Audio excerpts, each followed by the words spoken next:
यहाँ भक्तिमती मीराबाई वृंदावन आ गई हैं। आहा, जब से वृंदावन आई हैं तब से उनकी स्तुति कैसी है।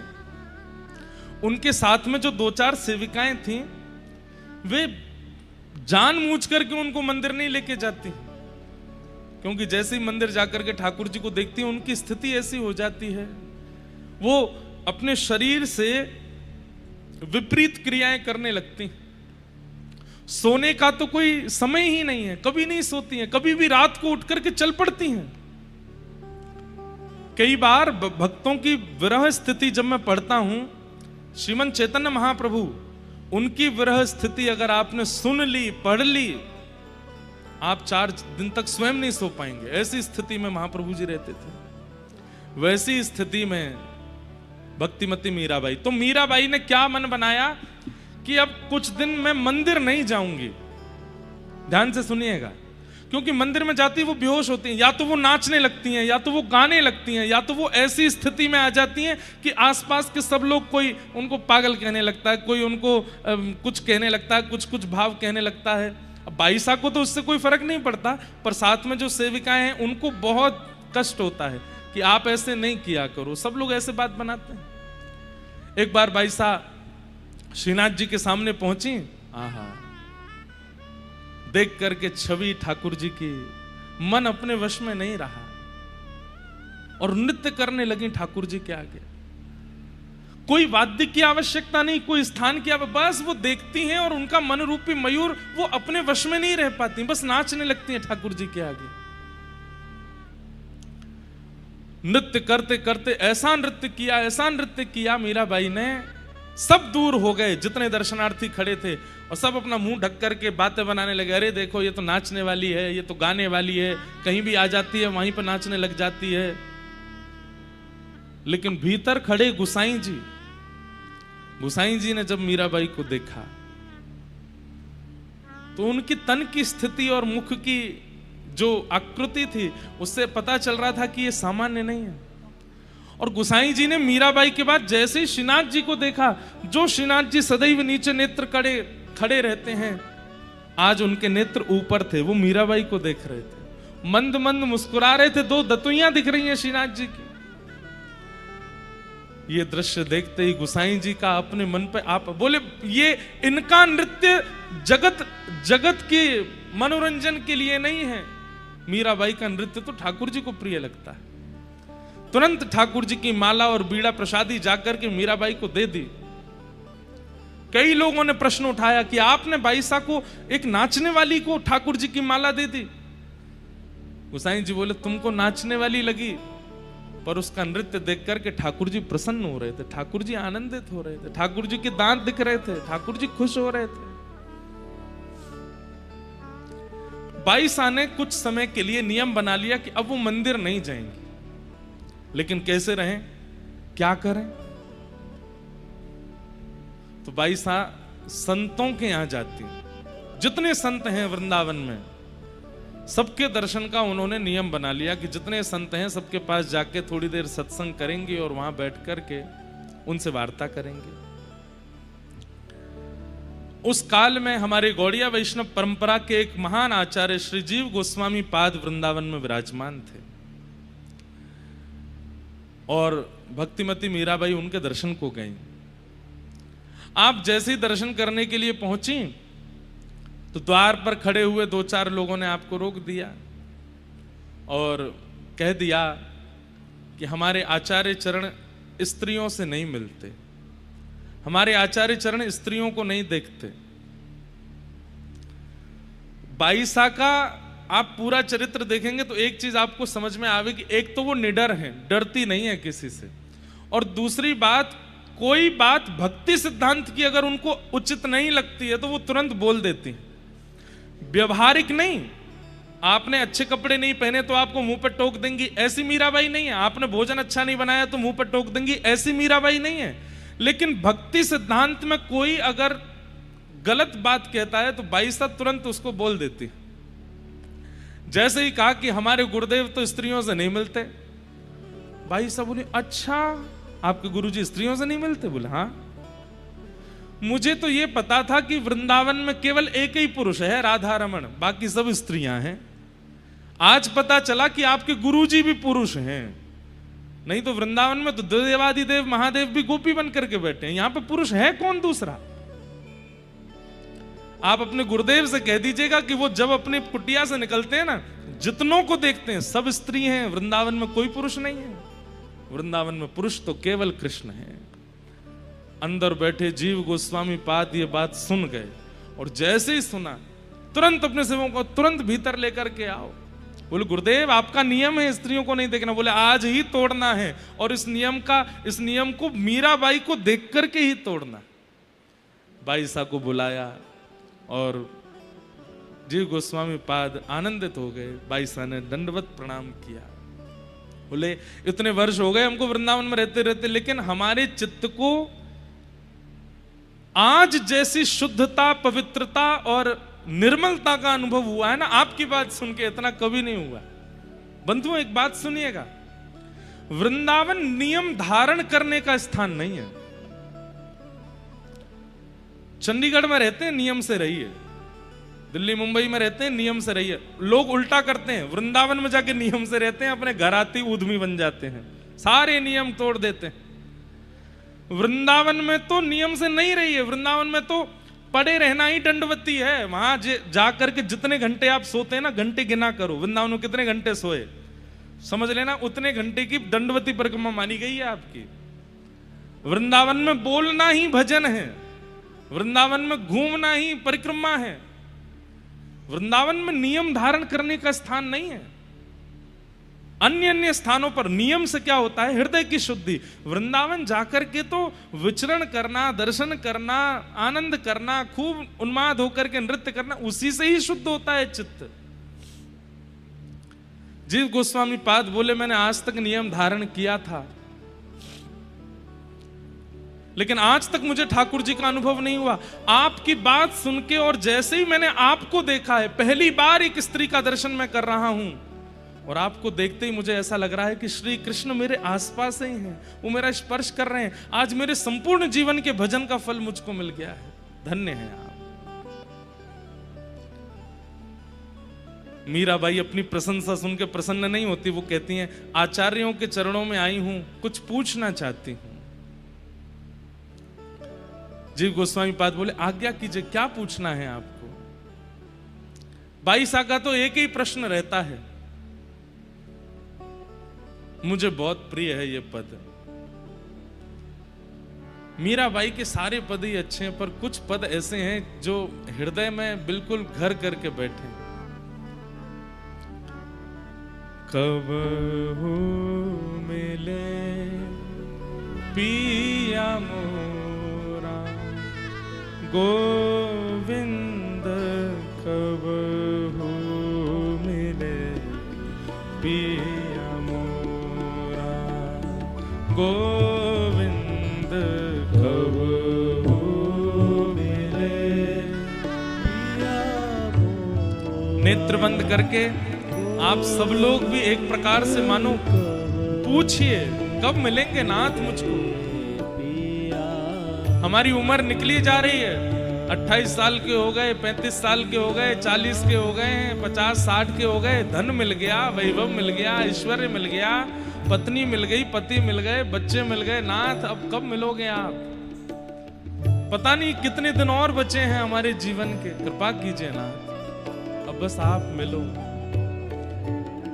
बाईसा जिनको देख करके कितनों को कृष्ण दर्शन हो जाता है, वो तब भी सब संतों के यहां जाकर के केवल यही कहती हैं, कब हो मिले पिया मोरा गोविंद, कब हो मिले पिया मोरा गोविंद।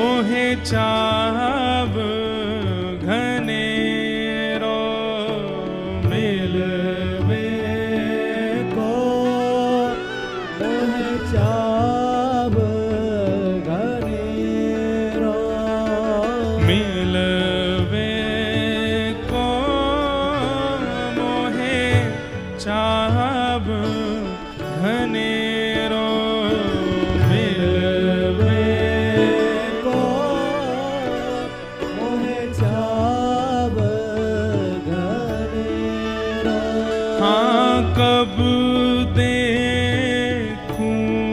मुख तोरा गोविंद कब देखूं तोरा गोविंद कब हो मिले पिया गोविंद कब हो मिले पिया मोरा गोविंद मिले पिया श्री गिरधर लाल प्यारे की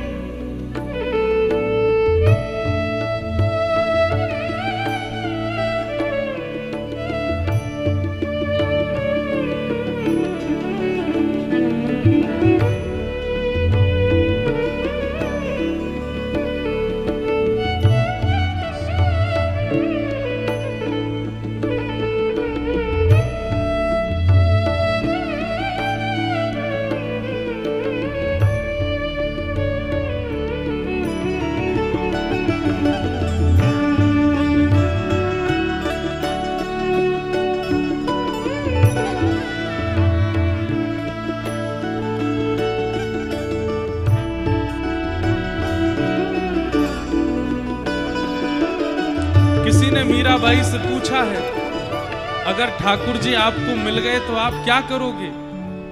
कभी मान लो कि श्याम सुंदर आपके सामने प्रकट हो गए तो आप क्या करोगे। हम आप सब लोगों को भी ये खुद से पूछना चाहिए। मान लीजिए इतना भजन करते हैं, कथा सुनते हैं, कभी ठाकुर जी आ गए सामने, क्या करोगे फिर। मीराबाई से किसी ने पूछा कि अगर मान लो ठाकुर जी आपके सामने आ गए तो आप क्या करोगे। बाई सा कहते हैं ओ चरण कमल को एक टक देखूं। चरण कमल को एक टक देखो।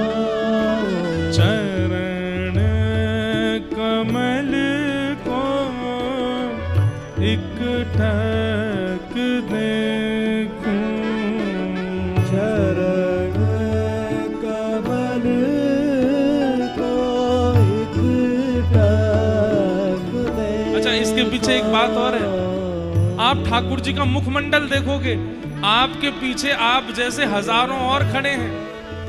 ठाकुर जी को तो सबको देखना है ना, तो थोड़ी देर आपको देखेंगे, फिर किसी और को देखेंगे, फिर किसी और। हम मानव ऐसे हैं, हमारे अंदर प्रतिस्पर्धा बहुत जल्दी आ जाती है।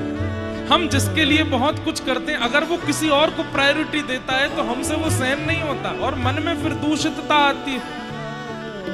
बाईसा के इन भावों में बहुत सुंदर एक भाव जुड़ा है कि मुखमंडल देखोगे तो मुख से तो ठाकुर जी सबको देखते हैं, और किसी और को देखेंगे तो तुम्हारी भक्ति में प्रतिस्पर्धा आएगी, और प्रतिस्पर्धा आती भक्ति घटेगी, वैष्णव अपराध बनेगा। आपको मन में आएगा हमने तो बंगला बनवाया, हमने बिहारी जी के 56 वो कराए, और ये देख उसको रहे पीछे वाले, अरे वो तो सबको देखेंगे। लेकिन चरण कमलों को जब आप देखोगे तो चरण कमल को सब देखते हैं, चरण कमल सबको नहीं देख रहे होते, वो तो एकटक रहते हैं।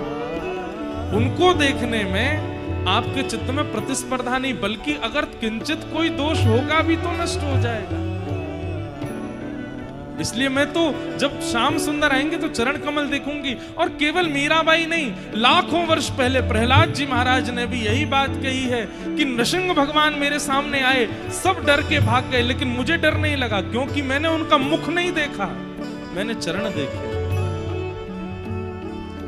चरण कमल को एक टक देखूं, चरण कमल को एक टक देखूं, चरण कमल को हंस हंस देखूं, चरण कमल को हंस हंस देखूं, ओ राखूं नैना मेरा गोविंद, राखूं नैना मेरा गोविंद, कब हो मिले पिया मोरा, गोविंद कब हो मिले पिया मोरा, गोविंद कब मिले पिया।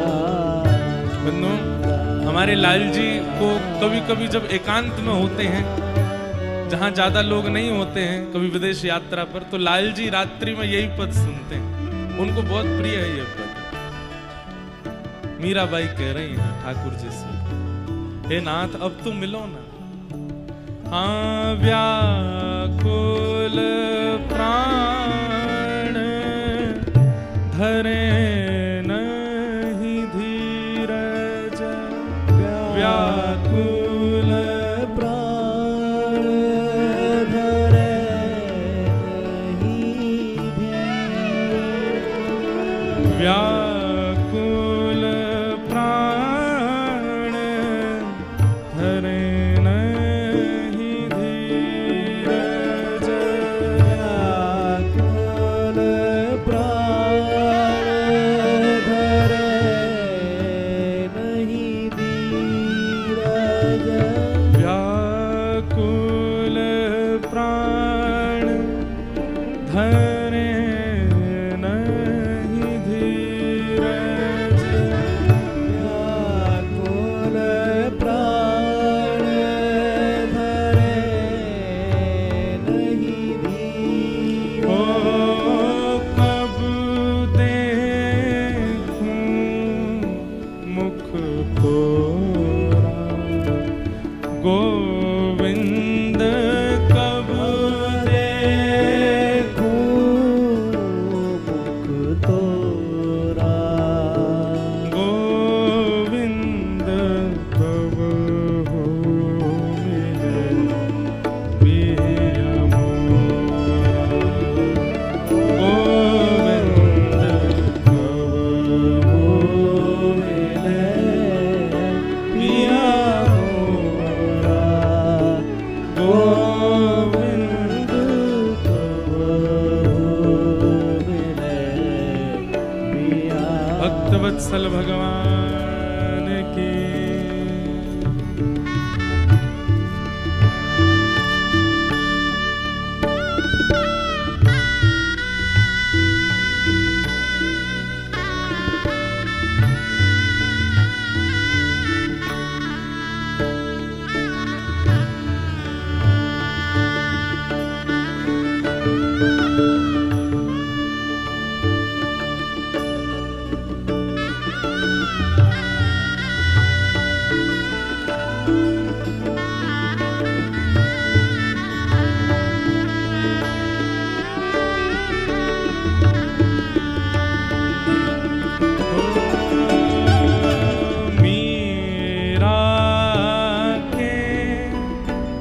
प्रभु गिरधर नाथ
पिया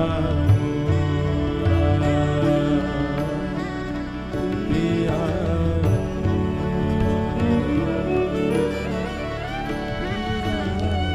बस इसी भाव में रहती हैं, कब मिलेंगे कब मिलेंगे। धीरे धीरे भावावेश इतना प्रगाढ़ होने लगा मीराबाई का। अब तो मीराबाई कभी भी उठ करके चल देती हैं।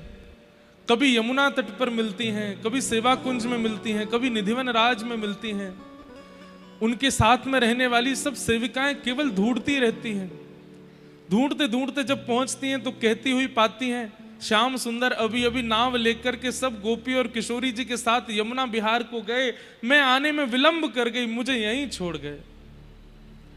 कभी सेवा कुंज में मिलती हैं, यहां श्याम सुंदर रास विहार कर रहे थे और रास में सब दर्शन कर रही थी। जैसे ही मैं श्रृंगार करके पहुंची, मैया यशोदा ने टेर लगाए करके लाला बुलाए लिए, ठाकुर जी चले गए, सखियां अपने घर चली गई, मेरे संग रास नहीं भयो।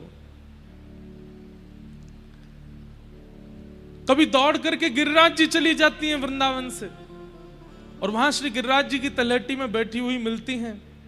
4-4 दिन तक मीराबाई का पता नहीं चलता कि वे कहां हैं। ऐसी भावावेश भाव स्थिति में जा चुकी हैं। अब तो स्थिति ऐसी हो गई, पूरे दिन बैठे बैठे ज्यों ज्यों दिन बढ़ रहे हैं त्यों त्यों उनका विरह बढ़ता जा रहा है। सब सखियां उन्हें कहती हैं, आपने 4 दिन से कुछ नहीं पाया है, आप कृपा करके कुछ पा लीजिए। बाईसा कहती हैं, मैं कैसे पालूं, श्याम सुंदर को देखे बगैर कैसे पालूं। कहीं मैं पाने में व्यस्त हो गई और वो आ गए तो, अरे वो एक क्षण ही रुकते हैं, कहीं मैंने एक क्षण भी गवा दिया तो। सखियां अब कैसे करें, तो बोल देती हैं, श्याम सुंदर कह के गए हैं बाईसा अगर भोजन कर लेगी तो मैं आ जाऊंगा। ऐसा कह के गए श्याम सुंदर, मैं प्रसाद पाऊंगी तो आ जाएंगे। बोले हाँ आ जाएंगे। अरे जल्दी लेके आ, राधा वल्लभ जी की प्रसादी लेके आ, सेवा कुंज की प्रसादी लेके आ, सब मंदिरन की प्रसादी ला, मैं अभी पालूंगी, ऐसा बढ़िया चकाचक पाके रखूंगी। श्याम सुंदर आएंगे ना फिर। बोले हाँ आएंगे। ऐसे बहाने लगा करके भोजन पवाती। कभी कहने लगती हैं, श्याम सुंदर आए थे कह गए थे, बोले मीराबाई सोएगी तो मैं आऊंगा। तुरंत चद्दर ले लेती हैं, मैं अभी सोने जा रही हूं, अभी सो जाती हूं, अब आ जाएं तो मुझे उठा देना। वो आएंगे ना मेरे सोने से। बोले हाँ आएंगे। ऐसे बहाने दे दे करके बाईसा से क्रिया करवाती हैं। बंधुओं,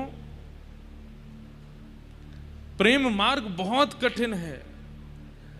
या तो केवल भक्ति मार्ग तक ही रहिए, प्रेम मार्ग में प्रवेश करने की स्थिति मत रखिए। कहीं प्रेम मार्ग में प्रविष्ट हो गए तो फिर संसार के व्यवहार, नियम और रिश्तेदारी और जितने भी ये प्रपंच हैं, इनका निर्वहन आपसे हो नहीं पाएगा।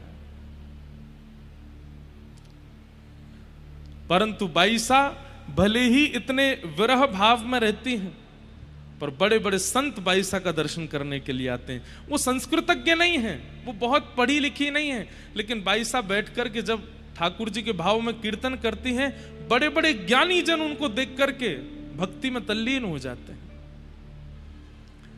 एक बार बादशाह अकबर ने भी मन बनाया कि मैं मीराबाई के स्वर सुनने के लिए जाऊं, और तानसेन को साथ में लेकर के रूप बदल करके बादशाह अकबर और तानसेन दोनों आए। रोज संकीर्तन करती थी मीराबाई, तो कई सारे वैष्णव चारों तरफ से घेर के बाईसा को बैठते थे और हाथ में करताल लिए, कभी एक तारा लिए, ऐसा स्वर गूंजता था मीराबाई का। सब आनंदित विभोर, किसी के नेत्र ऐसे नहीं होते थे जिनमें अश्रु ना हो। और जब मीराबाई नृत्य करती थी तो ऐसा कोई होता नहीं था जो नृत्य ना करे। कहां तक कहें, वृंदावन के सघन कुंज के बंदर भी दूर दूर बैठ करके बाईसा को देखते और उनके नेत्रों से भी अश्रुपात होता था। ऐसा बाईसा का कीर्तन। बंधुओं, जिस प्रकार हम जो भी भोजन करते हैं वो धीरे धीरे हमारे मुख पर, हमारे शरीर पर अंकित होने लगता है, दिखने लगता है, तेज के रूप में, त्वचा के सुंदरता के रूप में, जो भी बात कहो। ऐसे ही भजन, भक्ति चित्त में कैसी है वो कई बार आपके मुख से प्रदर्शित होने लगती है। और सबसे बड़ी बात, भक्ति को प्रकट करते हैं नेत्र, नेत्रों से प्रकट होती है। महापुरुषों के आप नेत्रों में ज्यादा देर आंख मिलाकर के बैठ नहीं पाओगे। मैं अपना अनुभव बता रहा हूं। बड़े बड़े महापुरुष सामने बैठे हों और आप टकटकी लगा करके अगर उनके नेत्रों को देखना चाहोगे, आप देख नहीं पाओगे। आपके नेत्र स्वयं मना करेंगे कि नहीं, ये तेज सहने की हम में क्षमता नहीं। आप ठाकुर जी से नेत्र मिला सकते हो, लेकिन वैष्णवों से नेत्र नहीं मिला पाओगे। क्योंकि भक्ति ऐसी होती है कि वो कई बार आपकी त्वचा, आपके नेत्र, आपकी वाणी, आपके आसपास के वातावरण में प्रकट होने लगती है। और उस वातावरण का जो स्पर्श करता है, सब भक्त होते चले जाते हैं। मीराबाई का स्वरूप ऐसा है कि जो देख लेता है उसके चित्त में अनायास भक्ति प्रकट हो जाती है। अरे हमें तो कथा सुना करके कृष्ण का परिचय देना पड़ता है, तब भक्ति होती है। पर मीराबाई को देख करके तो बिना परिचय के भक्ति हो जाती है। उसके बाद व्यक्ति व्याकुल होकर ढूंढता है कि मीरा जिस कृष्ण को पुकार रही है वो कौन है, उनकी कथा सुनाओ। वक्तागण भी कहते तुम रो कैसे सकते हो बिना जाने? बोले पता नहीं, जब से मीराबाई का कीर्तन सुना है तब से ये स्थिति हो गई है। इसका मतलब क्या है? भक्ति कई बार आपके रूप, आपकी दृष्टि, आपकी वाणी और आपके आसपास के वातावरण में प्रकट होने लग जाती है। और उस वातावरण का जो स्पर्श करता है उस पर भी भक्ति प्रवाहित होती है। अकबर और तानसेन रूप बदल करके आए, मीराबाई बैठी हैं। इसको कोई चमत्कार मत समझिएगा, कोई तंत्र नहीं था मीराबाई के पास। पर सभा में जब मीराबाई गाती थी तो नेत्र बंद करके गाती थी, नेत्र नहीं खोलती थी, चाहे कितनी भीड़ बैठी हो। पर जब अपना कीर्तन विश्राम करती तो एक दृष्टि घुमा करके सबकी ओर देख लेती थी।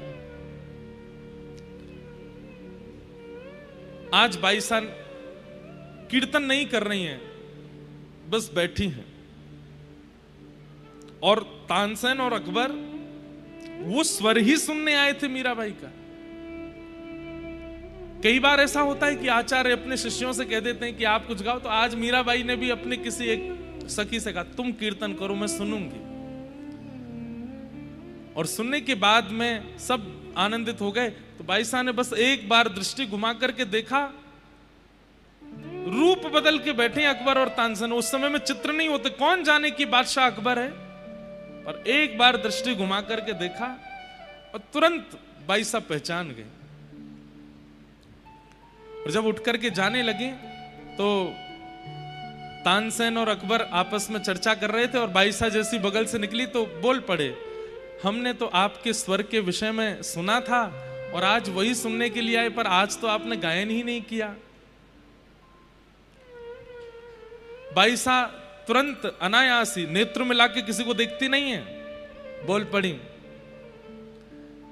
ठाकुर जी के सुंदर स्वर सुनने के लिए, कीर्तन सुनने के लिए छद्म भेष बनाने की आवश्यकता नहीं है अकबर, अपने मूल रूप में आओ, सब सुनाई देगा। और फिर मीरा के पास नहीं आना पड़ेगा, वृंदावन का कण कण कृष्ण ध्वनि सुनाएगा।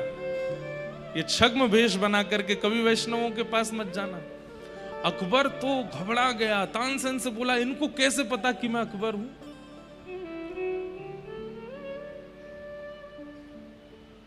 लोग मानते नहीं इस बात को, पर अकबर ने एक बार प्रणाम किया और प्रणाम करके कहा मैंने बहुत सुंदर स्त्रियों को अपने जीवन में देखा, पर आपको देख करके मेरे मन में विचलनता नहीं बल्कि और जो विचलनता थी सब समाप्त हो गई। आपको कैसे पता कि मैं अकबर हूं? बाईसा बोली भजन केवल कृष्ण प्राप्ति नहीं कराता, कृष्ण प्राप्ति से पूर्व विवेक प्रदान करता है। दृष्टि में, वाणी में, विचार में, बुद्धि में, सब में विवेक आ जाता है। तुम्हारे खड़े होने का ढंग, तुम्हारे नेत्रों का ढंग और तुम्हारे मुखमंडल की आकृति ये बता रही है कि तुम सामान्य व्यक्ति नहीं हो, तुम किसी राजपदवी पर बैठे हो। एक क्षण में मुझे पता लग गया कि तुम अकबर हो। अकबर ने चरण प्रणाम किए और 22 का चित्र अपने, मैंने कथाओं में बताया कि अकबर अपने नमाज करने वाले स्थान पर 5 आचार्यों के चित्र रखता था, जिसमें से एक मीराबाई, एक स्वामी श्री हरदास जी महाराज, गोस्वामी तुलसीदास जी महाराज और अन्य 2 और। नित्य मीराबाई का दर्शन करता अकबर, क्योंकि उनके दर्शन से भक्ति प्रकट होती है। ऐसी भक्ति का स्वरूप मीराबाई ओढ़ करके चलती हैं। परंतु बंधुओं, ठाकुर जी ने भी एक अद्भुत ही लीला की है मीराबाई के साथ। इतना विरह, इतना प्रेम, इतनी व्याकुलता, इतना सब कुछ करने के बाद भी अभी तक ठाकुर जी मिले नहीं 22 को। और एक दिन रात्रि में मीराबाई सोई थी, तभी मधुर वेणु की ध्वनि सुनाई दी वृंदावन में। थोड़ी देर बाद नूपुरों की ध्वनि सुनाई दी। थोड़ी देर बाद द्वार पर मानो किसी ने करुण स्वर में कहा हो, माधवी, अरे मैं तेरी प्रतीक्षा कर रहा हूं, जल्दी आ। मीरा नहीं कहा, माधवी कहा। सब सहचरियां सखियां सोई हैं। मीराबाई तुरंत उठ करके बैठ गई। अपना द्वार खोला तो बाहर कोई नहीं था। निकल पड़ी, कहां जाना है कुछ पता नहीं। कभी जमुना जी की ओर जाती हैं, कभी कुंज की ओर जाती हैं, कभी गिरिराज जी की ओर मुड़ जाती हैं। हार गई, थक गई। एक वृक्ष की ओट में जाकर के रोने लगी, हे श्याम सुंदर, अब मुझ में क्षमता नहीं है सहने की। अब पीड़ा मत दो, अब कृपा करो। मेरे प्राण पखेरु उड़ जाएंगे, मैं भी एक मानव हूं, थोड़ी दया करो मेरे ऊपर दयानाथ, अब मुझसे सहन नहीं हो रहा है। और तभी दिव्य स्वरूप, ऐसी अद्भुत सुगंधी, ऐसे अद्भुत पोशाक, मुख की कांति इतने आकर्षण में कि कोई देख ले तो न्योछावर हो जाए। चलती हुई एक सहचरी वहां पर आई। कोई और नहीं है, श्री ललिता जी। और ललिता जी आकर के अपना हाथ पसारती आगे, माधवी चल मेरे साथ, श्याम सुंदर बुला रहे हैं। मीराबाई उठ करके देखने लगी और रूप लावण्य देख करके पहले तो मोहित हो गई, इतना सुंदर कभी देखा नहीं। हाथ पकड़ लिया और चलने लगी और धीरे धीरे पूछने लगी, आपने मुझे माधवी क्यों कहा? मैं तो मीरा हूं ना। ललिता जी हंसने लगी, अरे तू जाने ना है, चल अंदर। और जैसे ही एक निकुंज में लेकर के गई हैं, असंख्य गोपियां वहां खड़ी हैं। कोई चमड़ डोरा रही है, कोई बीड़ा हाथ में लेकर के खड़ी है, कोई पीकदानी लेकर के खड़ी है, कोई वीणा बजा रही है, कोई सारंगी बजा रही है, कोई अलाप लगा रही है। अद्भुत सघन कुंज। और जैसे ही मीराबाई प्रवेश करती हैं, सब आपस में काना पूछ, अरे माधवी आ गई, हमारी माधवी आ गई। मीराबाई सबको देख रही हैं, हाथ पांव कांप रहे हैं, नेत्रों से अश्रु प्रवाह हो रहा है। फिर पूछती हैं, ये सब मुझे माधवी क्यों बोल रहे हैं?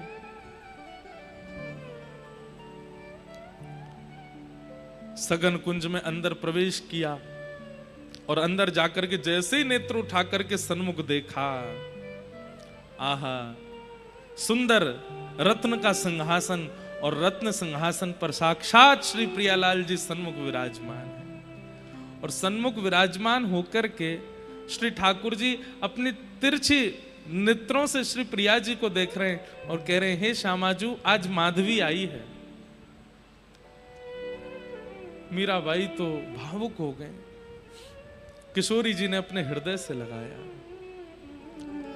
किशोरी जी के चरणों में प्रणाम कर रही है माधवी, हे श्यामाजू, आज आपने कृपा करके मुंह पे अनुग्रह किया हुए जो मुकु यहां कुंज में, ये तो मुंह पे कृपा करे ही नहीं है। इनको मुखमंडल देखने की भी क्षमता नहीं। मीराबाई देख नहीं रही है मुख की ओर, चरण ही देख रही हैं और किशोरी जी से शिकायत कर रही हैं। इतनी पीड़ा, इतना कष्ट, इतना विरह देते हैं, आप समझाती क्यों नहीं हो इनको? हे श्यामाजू, ये सब मुझे माधवी कहकर के क्यों पुकार रहे हैं?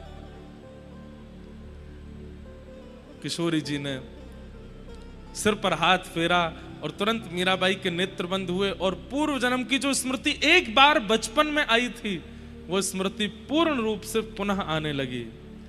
जब नख पर गिरिराज जी धारण किए थे श्री श्याम सुंदर ने, तब माधवी नाम की गोपी थी आप, और आपने ठाकुर जी को मुख नहीं दिखाया था, जिसके कारण ठाकुर जी ने आपको कह दिया था कि मेरा मुख देखने के लिए तड़पोगी।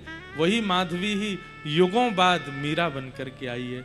यहां सब निकुंज में तुमको माधवी नाम से जानते हैं मीरा।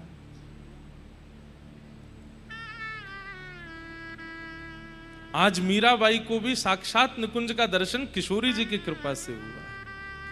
लाडली जी ने अनुग्रह करके मीराबाई को बुलाया, चरण पकड़ लिए। आज तक तो कृष्ण माधव गोविंद मधुसूदन मुरारी कह करके, गिरधर कह कह करके नाची हैं, परंतु आज किशोरी जी के चरण पकड़ लिए। मुक्ति भुक्ति ना मागत केवल, मुक्ति भुक्ति ना मागत केवल, अपनो जान संभालो किशोरी राधे। अपनो जान संभालो किशोरी। कुछ नहीं चाहिए किशोरी जी, मुक्ति नहीं चाहिए, भुक्ति नहीं चाहिए, बस एक चीज चाहिए। क्या? अपनो जान संभालो किशोरी राधे। अपनो जान संभालो किशोरी राधे। मुझे तो भरोसा है तेरो री किशोरी राधे। ओ मोरे तो भरोसा है तेरो रे किशोरी राधे।